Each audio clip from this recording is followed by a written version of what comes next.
All support to Rapha, I support to Rapha. ఇది ఒక trend చాలా బలంగా అవుతా ఉంది. నిన్నటి నుంచి కొన్ని సంస్థలు, కొన్ని మీడియా సంస్థలు కావచ్చు, లేదు అంటే కొంతమంది సెలబ్రిటీలు, స్పెసిఫైడ్గా Bollywood celebrities and cricketers and different sports athletes దీనికి సంబంధించి మాట్లాడుతూ ఉన్నారు. దీనికి సంబంధించి నా దగ్గర పక్కా ఆధారాలు ఉన్నాయి. ఐ సపోర్ట్ రాఫా అనేటువంటి అంశం ఏదైతే ఉందో ఇది చాలా దిక్కుమాలిన లేదా దగుల్బాజీ ప్రమోషన్ అని నేను చెప్తా ఉన్నా. ఎందుకో కూడా నేను మీకు ప్రూవ్ చేస్తా చూడరు. ఇప్పుడు యాక్చువల్గా బాలీవుడ్ నుంచి లేదా స్పోర్ట్స్ సెలబ్రిటీస్ నుంచే ఇవి ఎందుకు బయటకు వస్తున్నాయి అనేటువంటి అంశం తెలుసుకోవాల్సింది ప్రజలకు ఎంతైనా ఉందనేటువంటిది నా ఉద్దేశం. ముఖ్యంగా చూసుకుంటే దీని వెనకాల ఎవరున్నారు, దీని వెనకాల ఏం జరుగుద్ది అనేటువంటిది చూడాలి. అసలు క్రికెటర్స్ కానీ లేదంటే స్పోర్ట్స్ సెలబ్రిటీస్ కానీ ఒక కైండ్ ఆఫ్ క్రానాలజీని ఎందుకు ఫాలో అవుతారు అనేటువంటిది తెలవాలి. ఎందుకంటే ఆల్ ఐజ్ ఆన్ రాఫా అనేటువంటిది ఇది ఏదైతే ట్రెండ్ అవుతుందో, ఆల్ ఐజ్ ఆన్ రాఫా, ఇది సోషల్ మీడియాలో చాలా బలంగా ట్రెండ్ అవుతున్నటువంటి అంశం. అదే భారతదేశంలో ఎవరైనా చచ్చిపోతే ఎవరు చిన్న పిల్లల్ని తలకాయలు తీసేసి చంపేస్తే కూడా సపోర్ట్ చేయని, కనీసం మాట్లాడని, భారతదేశంలో హిందువులకి ఏమన్నైతే సపోర్ట్ చేయని, మాట్లాడని ఈ సోకాల్డ్ క్రికెటర్స్, సెలబ్రిటీస్ ఎవరైతే ఉన్నారో ఇలా ఆల్ ఐజ్ ఆన్ రాఫా అంటూ ఎందుకు ట్రెండ్ చేస్తున్నారు, ఎందుకు సపోర్ట్ చేస్తున్నారు అని నేను చెప్తాను. యాక్చువల్గా ఇదంతా ఎక్కడి నుంచి స్టార్ట్ అయిందంటే ఒక కంపెనీ, ఇది ఎవరు, కార్నర్ స్టోన్ స్పోర్ట్స్, వీళ్ళు ఒక major PR agency from Mumbai. Corner stone sports అనేటువంటిది ముంబై నుంచి ఒక మేజర్ పిఆర్ఓ కంపెనీ. వీళ్ళ దగ్గర ఎవరెవరయ్యా ఉంటారు అంటే స్పోర్ట్స్ వాళ్ళు, cinema celebrities, social media influencers.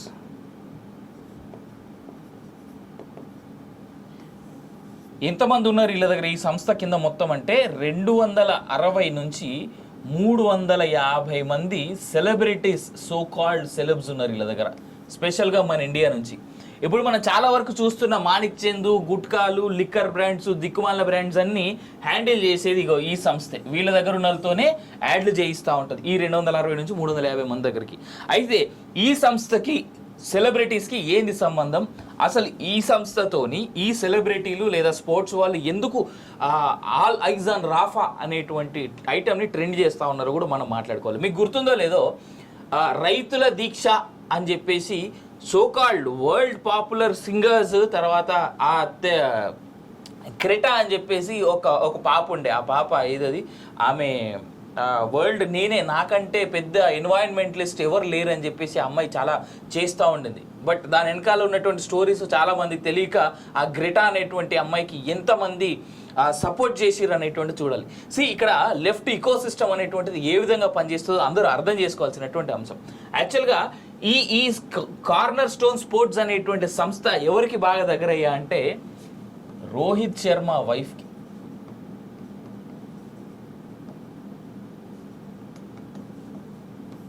అసలు ఈ రోహిత్ శర్మ దీంట్లో ఉన్నాడని పాపం ఆయన కూడా తెలియకుండా ఇరుక్కున్నటువంటి అంశం మీకు గుర్తుందా?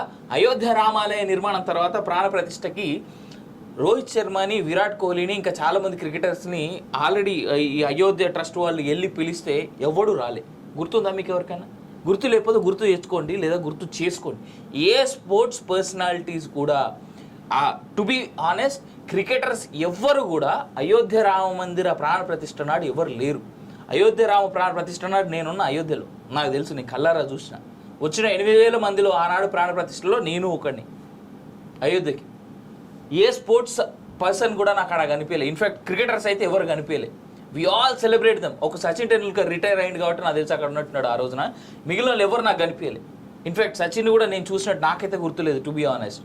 సరే, అసలు దీంట్లో రోహిత్ శర్మ ఎందుకు ఇన్వాల్వ్ అయ్యిందో నేను చెప్తాను. ఇప్పుడు ఆల్ ఐజ్ అండ్ రాఫాకి రోహిత్ శర్మకి ఏందో సంబంధం నేను చెప్తే పిచ్చోళ్ళు అవుతారు తెలుసా. ఈ లెఫ్ట్ వింగ్ క్రానాలజీ ఏ విధంగా జనాల మీద రుద్దబడుతుంది. అసలు హమాస్ అనేటువంటి ఒక టెర్రరిస్ట్ సంస్థకి సపోర్ట్ చేస్తున్నటువంటి వీళ్ళంతా భారతదేశంలో ఏ విధంగా నెగిటివిటీని అందరికీ అర్థమయ్యేలాగా అందరూ ఫ్రీగా ప్రమోట్ చేసేలాగా చేస్తున్నారో తెలియాలి. ఇజ్రాయెల్ మీద సెప్టెంబర్ 7th అనుకుంటా 7th రోజు అటాక్ జరిగింది. ఫస్ట్ ఆడున్నటువంటి చిన్న చిన్న పిల్లల్ని, ఆడోళ్ళని అందరిని ఎత్తుకపోయి రేపులు చేసి, మర్డర్లు చేసి ఎవ్వడు సపోర్ట్ చేయలే, ఎవ్వడు వి స్టాండ్ విత్ ఇజ్రాయెల్ అనేటువంటి మాట మాట్లాడలే, ఒక్కడు కూడా. మీకు గుర్తుందా ఆ వీడియోలు? ఇప్పటికీ చూడండి, యూట్యూబ్లో, ట్విట్టర్లో ఇంకా దొరుకుతాయి. ఆడపిల్లల్ని బండ్లకి కట్టి ఈడ్చి ఈడ్చి ఈడ్చి ఈడ్చి చంపిన ఘటనలు తెలియదా మీకు? దీని గురించి ఎవరు మాట్లాడరు. గాజా స్ట్రిప్ మీద అసలు జరుగుతున్న యుద్ధం ఏంది?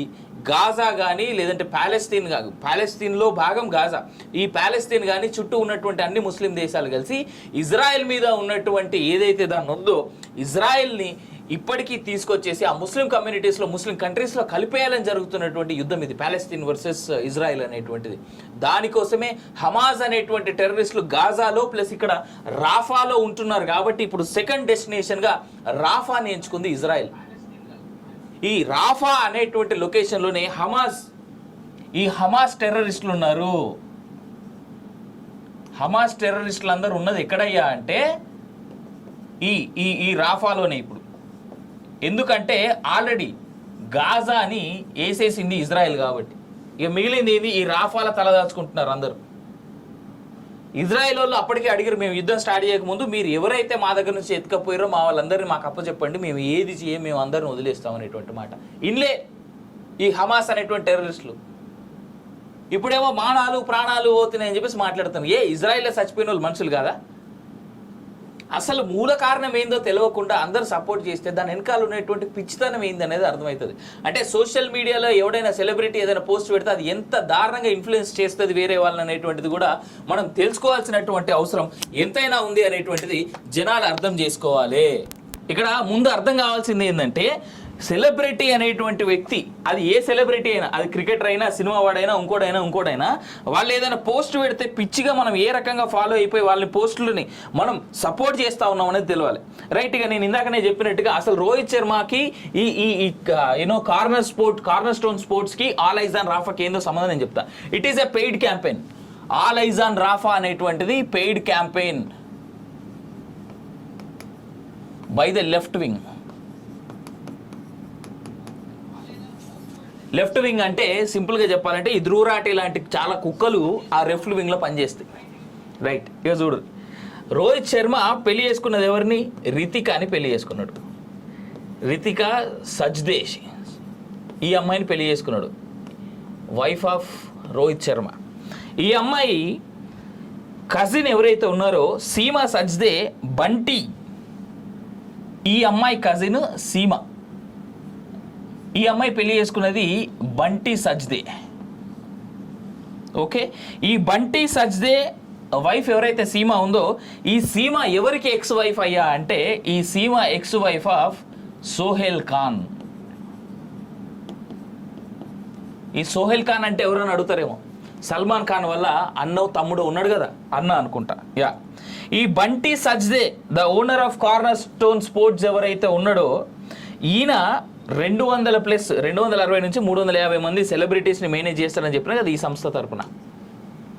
వీళ్ళు రన్ చేస్తున్నటువంటి క్యాంపెయిన్ ఇది. సో ఇప్పుడు మీరు అర్థం చేసుకోండి, సింపుల్గా చెప్పాలంటే ఇక్కడ ఎవరి నుంచి ఎవరికి ఏ అకౌంట్ల నుంచి పైసలు పోతున్నాయి, ఎవరెవరికి పైసలు పోతున్నాయో మీరు అర్థం చేసుకోగలిగితే ఇక్కడ నుంచి అర్థమవుతుంది. ఈ లెఫ్ట్ వింగ్ క్యాంపెయిన్, ఈ paid campaign all eyes on Rafah అనేటువంటి సంస్థ ఇక్కడ ఈయనని ఈ సోహెల్ ఖాన్ ద్వారా బంటిని రీచ్ అయ్యి బంటి రన్ చేస్తున్నటువంటి ఈ సంస్థకి డబ్బులు ఇచ్చి ఇగో ఈ ఇంతమంది స్పోర్ట్స్ సెలబ్రిటీలతోని ఆల్ ఐజ్ ఆన్ రాఫా అని పోస్టులు పెట్టిస్తే ఈ నుంచి తెలువనోళ్ళు, సినిమా వాళ్ళు, తర్వాత స్పోర్ట్స్ వాళ్ళు, సోషల్ మీడియా ఇన్ఫ్లుయెన్సర్లు పోస్టులు పెడితే దాన్ని వేదిక చేసుకొని ఇక మనకు సంబంధించినటువంటి ఇప్పుడు నాలాంటి కామన్ మ్యాన్, అయ్యో సమంత పెట్టింది పోస్ట్, ఇప్పుడు నేను దీన్ని షేర్ చేయాలి, అదొక ట్రెండ్ నడుస్తుంది, add your post also to this అని చెప్పేసి ఇన్స్టాగ్రామ్లో దిక్కుమాల ట్రెండ్ నడుస్తుంది. కింద ఆ బటన్ నొక్కగానే మన ఏమంటారు స్టేటస్ పైన కూడా అది కనిపిస్తూ ఉంటుంది, ఇన్స్టాగ్రామ్ స్టేటస్లలో. అరే అర్థం చేసుకోండి అబ్బా, అసలు ఎందుకు నడుస్తుంది ఒక ట్రెండు, దాని వెనకాల ఉన్నటువంటి కారణం ఏంది? నిన్న మొన్న మన ఈ తెలంగాణలో, ఆంధ్రాలో నాకు కరెక్ట్ గుర్తులేదు, ఒక హిందూ అబ్బాయి ఒక ముస్లిం అమ్మాయిని పెళ్లి చేసుకున్నాడు. అతని తల నరికి రైల్వే ట్రాక్ మీద పడేసి ఇది సూసైడ్ అన్నట్టుగా క్రియేట్ చేశారు. ఇది ఎంతమందికి తెలుసు? ఇట్లాంటివి మనకొద్దు. మన దేశంలో ఏమైనా జరిగితే మనకొద్దు. ఎవడిని వచ్చి చంపినా నరికినా మనకొద్దు. స్పెషల్గా హిందూస్ మీద ఏదైనా దాడులు జరిగితే మనకొద్దు. కానీ అక్కడ పాలెస్తీన్లో వాళ్ళకి ఏదైనా జరిగితే మాత్రం మనకి ఇక్కడ భారతదేశంలో కావాలి కదా. ఇదే కాదు, ఇంకొక చాలా బాధాకరమైనటువంటి విషయం నేను చెప్తా చూడుర్రి. 44,000 ఎకరాల దేవాలయ భూములు తెలంగాణలో 22,000 ఎకరాలు దాంట్లో దారాదత్తం అయిపోయినాయి, కబ్జాలకు గురైనాయి, అమ్ముడైనాయి. తెలుసా? ఎంతమంది తెలుసు? 22,000 ఎకరాలు. 22,000 ఎకరాలలో కేవలం కేసులు వేయబడ్డది 3,000 ఎకర్స్కి మాత్రమే. దేవాలయ భూములు ఎవరు తింటున్నారు? హిందువులు ఏమైనా తింటుర్రా? తింటలేరు. మరి ఎవరు తింటున్నారు దాన్ని? పోనీ దేవాలయాలన్నా ఆ యొక్క భూములని రక్షణ కవచం క్రియేట్ చేసుకునేలాగా దేవాలయాల దగ్గర డబ్బులు ఏమైనా ఉన్నాయా అంటే, ఆ దేవాలయాల పైసలు అని చెప్పేసి ఎండోమెంట్ బోర్డులోనే ఉండి, ఆ ఎండోమెంట్ బోర్డు ఏదైతే ఉందో ఇది మళ్ళీ గవర్నమెంట్లోనే ఉండే. దీన్ని ఎవరు టేక్ కేర్ చేయాలి? గవర్నమెంటే టేక్ కేర్ చేయాల్సింది. అందరికంటే పెద్ద హిందూని నేనే అని చెప్పినటువంటి కేసీఆర్ కూడా ఏం చేసిండయ్యా అంటే, దీంట్లో 8,000 ఎకరాలు దారాదత్తం కేసీఆర్ ఉన్నటువంటి టైంలోనే జరిగింది. అసలు దేవాలయాల భూముల దారాదత్తం ఎప్పటి నుంచి మొదలైంది తెలుసా? చాలా మంది ఇళ్లలో ఇప్పటికీ దైవంలాగా చూసేటువంటి ఫోటో వైఎస్ఆర్ ఈయన హయాం నుంచే స్టార్ట్ అయింది దేవాలయాల భూములు దారాదత్తం చేయబడటం. ఇన్ఫ్యాక్ట్ ఇలా మన టీటీడీకి సంబంధించినటువంటి భూములు కూడా చాలా వరకు రాజశేఖర్ రెడ్డి హయాంలోనే అమ్ముడు చేయబడ్డాయి. టీటీడీకి డబ్బుల కొరవా? నాలాంటి భక్తులు కొన్ని కోట్ల మంది ఉన్నారు ఆయనకి. నేనన్నా పోయినప్పుడల్లా ఎప్పుడన్నా 100, 150, 200 రూపాయలు ఇస్తా. కానీ కొంతమంది రిచ్ ఉన్నటువంటి పీపుల్ కొన్ని లక్షల కోట్ల రూపాయలు ఇస్తారు. కిలోల బంగారాలు, వజ్రాలతో పొగిడిన కిరీటాలు ఆయనకి ఇస్తారు. ఇలా ఇంత దౌర్భాగ్యమైనటువంటి పరిస్థితిలో ఉందంటే తిరుమల తిరుపతి దేవస్థానంలో, నేను చాలాసార్లు చాలామంది రీసెంట్ టైమ్స్లో వెళ్ళొచ్చాలని అడిగితే, ఇంతకుముందు అన్నం పెట్టేవారు, చిన్నపిల్లలకి పాలు ఇచ్చేవారు లైన్లో నిల్చుంటే. చిన్నపిల్లలకి తల్లిదండ్రుల దగ్గర పాలు లేకపోతే ఆ పాలు పిల్లలకి పెట్టండి అమ్మా, దర్శనానికి టైం పడుతుంది కానీ ఇచ్చేవాళ్ళంట. ఇప్పుడు కనీసం నీళ్లు కూడా ఇస్తలేరంట. తిరుమల తిరుపతి దేవస్థానం ఆ లైన్లో నిలబడితే దర్శనానికి కొన్ని గంటలు అలా దప్పికతో ఆకలితో నిల్చుంటున్నారు భక్తులు. ఇలా దిగజారడానికి కారణం ఎవరు? మనలో ఫైటింగ్ స్పిరిట్ లేకపోవడమే. మనం ఇండియన్స్, మనం హిందూస్, మనలో ఫైటింగ్ స్పిరిట్ లేకపోవడమే. దయచేసి అర్థం చేసుకోండి. ఈ పెయిడ్ క్యాంపెయిన్స్, ఫేక్ ప్రాపగండాస్ వేరే దేశాల కోసం చేస్తున్నప్పుడు ఒక్కసారి దాని గురించి రీసెర్చ్ చేయండి. నేను నిన్న చాలా బాధపడిన నా ఫ్రెండ్స్లో చాలామంది కూడా దీని గురించి పోస్టులు చేసిర్రు. ఏందబ్బా అసలు ఇది ఏం ట్రెండ్, మీకు ఏమైనా పైసలు వచ్చినాయి అని అడిగితే, పైసలు ఏందిరా వాళ్ళు పెట్టిర్రు మేము పెట్టినామన్నారు. అంటే మనలో మనమే ఎంత తక్కువగా ఆలోచించుకోకుండా పోస్టులు చేస్తున్నాం. దేనికి సపోర్ట్ చేస్తున్నాం? ఆల్ ఐజ్ ఆన్ రాఫా అంటే ఇది తెలిసి తెలియకుండా చాలామంది ఈ హమాజ్ అనేటువంటి టెర్రరిస్ట్ ఆర్గనైజేషన్కి సపోర్ట్ చేస్తున్నట్టు లెక్క. హమాస్కి సపోర్ట్ చేస్తున్నామంటే రేపు పొద్దుగల పాకిస్తాన్ లాంటి ఒక దేశం ఇండియాలోకి టెర్రరిజాన్ని సపోర్ట్ చేయడానికి, సప్లై చేయడానికి సపోర్ట్ మనమే చేసుకుంటున్నామా? భారతదేశం కూడా రేపు పొద్దుగల అమెరికా లెక్క, ఇజ్రాయెల్ లెక్క, యూకే లెక్క ఇట్లా టెర్రరిస్టులతోని వేరే రిలీజియన్స్తోని సతమతం అవ్వాలా? లండన్ లాంటి దేశంలో, లండన్ లాంటి ప్రదేశంలో, అంటే ఎంటైర్ యూకే గురించి నేను మాట్లాడుతూ ఉన్నా. అట్లే ఇన్ఫ్యాక్ట్ నెదర్లాండ్స్లో నేను ఒక వీడియో చూసిన. ఒక మతస్థుడు ప్రశాంతంగా ఒక అమ్మాయి అక్కడ బెంచెస్ ఉంటాయి, మన దేశంలో చాలా తక్కువ, కానీ పార్క్ల మీద కానీ రోడ్ల మీద కానీ బెంచెస్ ఉంటాయి. ఒక అమ్మాయి అక్కడ చాలా ప్రశాంతంగా కూర్చొని ఉంటే అమ్మాయి మీద యూరినేషన్ చేస్తూ ఉన్నాడు. Open public urination on a girl on road. ఎవరు చేస్తూ ఉన్నారు ఇది? ఎవరు చేస్తూ ఉన్నారు? ఇవన్నీ కనబడతలేవు. నేను గత కొన్ని రోజులుగా మొత్తుకుంటున్నాను, నా సొంటలు చాలామంది మొత్తుకుంటారు. సెక్యులరిజం అనేటువంటిది కేవలం మనపైన రుద్దబడుతున్నటువంటి భావన, మనపైన రుద్దబడుతున్నటువంటి అంశం. దయచేసి దీన్ని గుర్తెరగండి, దీన్ని అర్థం చేసుకోండి. ప్రజలారా, చాలా జరుగుతూ ఉన్నాయి కుట్రలు, ఇలాంటివి ఇంకా చాలా ఉన్నాయి. మీకు లాస్ట్ టైం నేను మళ్ళా గుర్తు చేస్తా ఉన్నా, ఆ రైతుల దీక్ష అప్పుడు జరిగినటువంటి ఏదైతే టూల్ కిట్ అంశం ఉందో, అంటే పెయిడ్ టూల్ కిట్ అంశం ఏదైతే ఉందో, సేమ్ అలాంటిదే ఇది ఆల్ ఐజ్ ఆన్ రాఫా అనేటువంటి టూల్ కిట్ అంశం కూడా. ప్రజలు దయచేసి తప్పుదోవలోకి పోకండి, దయచేసి అర్థం చేసుకోండి.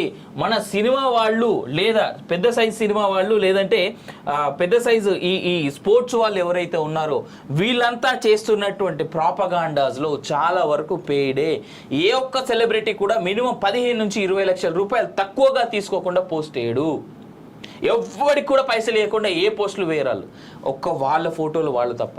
వాళ్ళ ఫోటోల్లో కూడా ఏవైతే బ్రాండింగ్ ఇక్కడ లోగోస్ ఉంటాయో ఒక బీసీసీఐ తప్ప మిగిలిన ఏ బ్రాండ్ లోగో వాళ్ళు పోస్ట్ చేసినా దానికి మినిమం 10 లక్షల నుంచి 50 లక్షల వాళ్ళు ఛార్జ్ చేస్తారు.